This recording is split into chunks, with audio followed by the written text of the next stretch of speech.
I'm here with Judo black belt, national champion Juan Rodriguez, and his take on the Whizzer throw.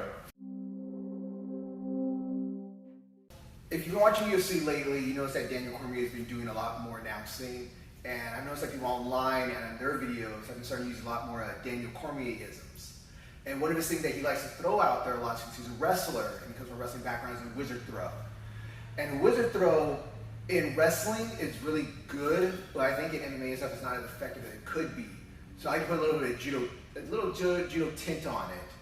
So when you do a normal Whizzer throw, like getting the overhook right here, which is a Whizzer, which is supposed to stop so if someone shoots a single leg on you or something, you push the head down, you get underneath here, and you get the Whizzer to pick them up. And from right here, in wrestling, you just throw a guy over using a half hip throw, or almost like a taitoshi, if you know judo, to throw a person.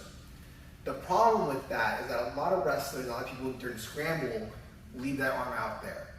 So you leave the arm out there and I go to throw you, he's just blocking it. And I have to like really work to do it. If you're fast, a Whizzer throw works fine to come here on somebody and throw them up and over. But it's not always gonna work. And even right there, if you saw, Raul put his hand out there. I'm gonna get him down and create a scramble. But what I wanna do is throw him onto his back into a bad position for him and a good position for me. And one of the main things you can do right there is how in judo we normally grab a little, the sleeve right here to pull people. Well, you can't do that in MMA or no-gi grappling or in catch wrestling. So what you have to do is grab the wrist. So if Raul goes for a single leg on me again, so he goes single leg, I put his head down, get the under, get the Whizzer up here and stuff. His arm's out there, I grab his wrist. The reason I do this is so that when I go for the Whizzer throw or the hip throw, I'm pulling him onto his back. I'm not pulling him flat so he's gonna block himself. He's not gonna have nothing to block with. So if I just go here for a half throw, over, using the Whizzer throw, he's on his back. I'm using that arm to pull him over. So I'm using this arm to come and scoop him underneath, pulling him to his back.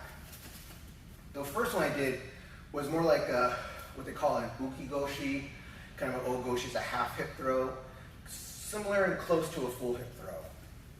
The next one I'm going to show is more what's called a taitoshi. So I'm coming here, I'm going to have the Whizzer right here, I'm far off from him, right here, far away from him. So what I'm going to do, I'm going to step across, over, and I use this over, to pull him down to the ground. And I'm using this arm, so he's like pulling him, and I'm like, it's funny to say, but it's like, ole. I throw him and lift him up so he's on his back. And I'm in a good position for the finishing. There's also some leg things you can do where if I'm underneath here and go for a leg across like a haragoshi or more of a hizaguruma right there. Those are more advanced throws. These are just two things you can do. Is even if you know how to do a Whizzer throw already, try adding the wrist grab to it. The wrist grab's gonna help out a lot. And I know some people say, oh, well, I can't grab the forearm and stuff. I mean, I can't grab the bicep of the forearm. It's all right. The wrist is going to be right there. Because if he shoots on me, so shoot, right here, I push him down, I come right here, I'm pulling him up. His leg, his arm's still next to me, it's still pretty close. And then I can grab here.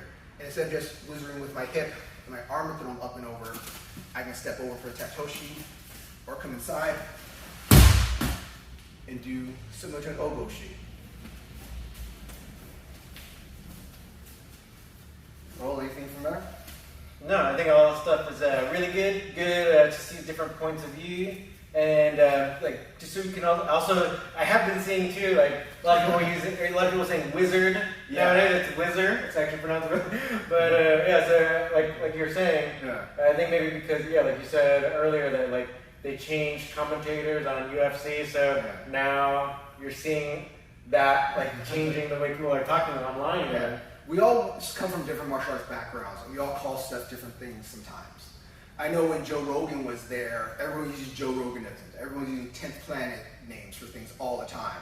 They were using mission control all the time. When I learned it back in the day, it was just what did they call it? Like just a controller. Just I can't remember what they called it exactly. But it's so big. Yeah, like a high guard. But it got big as mission control.